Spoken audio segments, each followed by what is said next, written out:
In Waco, Texas, on Saturday, former President Donald Trump is scheduled to host a campaign event. He has warned of death and destruction, stemming from investigations into his acts. As the GOP field for the 2024 presidential election starts to take shape, the rally at the Waco Regional Airport is a throwback to the massive rallies of Trump's 2016 and 2020 campaigns. In addition to being under investigation in New York City over a hush money payment, Georgia over his attempts to rig the 2020 election, and by Justice Department Special Counsel Jack Smith over classified documents the FBI found at Mar-A-Lago, his attempts to rig the 2020 election, and his involvement in the January 6, 2021 uprising, the former president is returning to his favorite events staging at the same time. The former president has become more combative about those investigations in recent days, including last week's prediction of his own indictment and arrest in Manhattan, which did not materialize. He also urged followers to demonstrate. On his Truth social networking platform, Donald Trump raged against Manhattan District Attorney Alvin Bragg on Friday, claiming that criminal charges may be catastrophic for our country and cause possible death and destruction. In another post, Trump yelled, "Prosecutorial misconduct." He claimed on Thursday that Bragg would rather indict an innocent man and incite years of animosity, violence, and strife than grant him his well-deserved freedom. The entire nation is aware of what is happening and will no longer tolerate it. The group had had enough. This week's deadline for the Manhattan grand jury's investigation of Trump passed.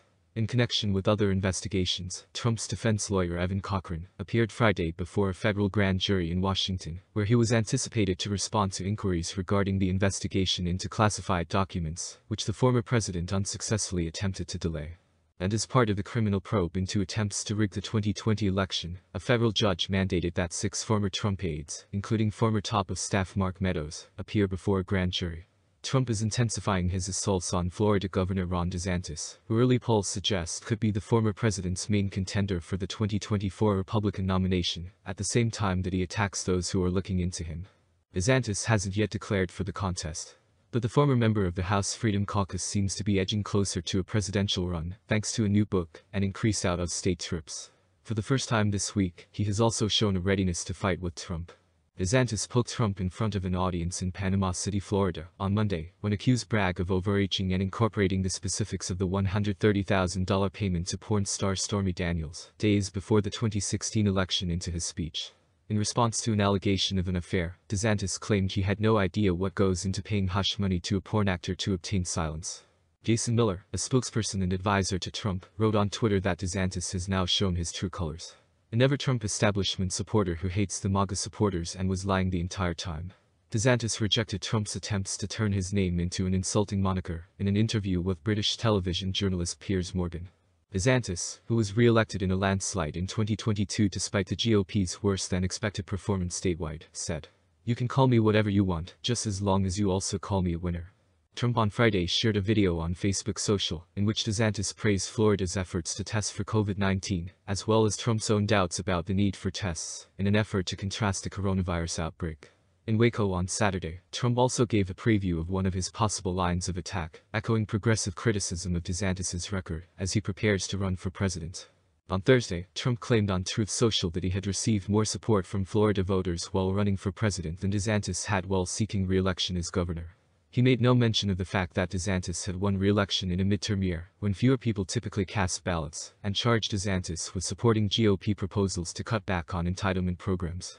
DeSantis is, for a Republican, an average governor. He won 1.2 million fewer votes in Florida than I did. He advocated for major cutbacks in Social Security and Medicare, and he wanted the Social Security minimum age to be raised to 67, said Trump in a letter to DeSantis. Republicans won't mess with Social Security, according to DeSantis, who made this claim in an earlier this month Fox News interview. Trump's niece Mary Trump, a clinical psychologist and vocal opponent of the former president, urged people to reserve seats for the Waco rally on Twitter ahead of time. This was a similar ruse used at a 2020 Trump rally in Tulsa, Oklahoma, where teens claimed they were to blame for the lack of a large crowd because they had purchased a large number of tickets as a joke. The Waco protest takes place 30 years after a federal and state law enforcement raid on the Branch Davidian Doomsday Cult's base in Waco, which was followed by a 51-day siege that claimed 86 lives, and is now seen by the extreme right as an example of government overreach. Trump has not connected the campaign event with the Waco siege, and the former president's spokesperson claimed on Saturday that Waco was selected as the rally destination due to a strategic position. Trump spokeswoman Stephen Chung said in a statement that this is the ideal location to have as many people from across the state and in adjacent states attend this historic rally. Less than a 3-hour journey separates the location from Dallas, Houston, Austin, and San Antonio, 4 of Texas's largest cities. Mary Trump, though, insisted on Twitter that the former president had chosen Waco as the location of the gathering, as a tactic to remind his followers of the horrific Waco siege of 1993, where an anti-government cult battled the FBI. Several people lost their lives. He desires the same chaotic violence to protect him from the law.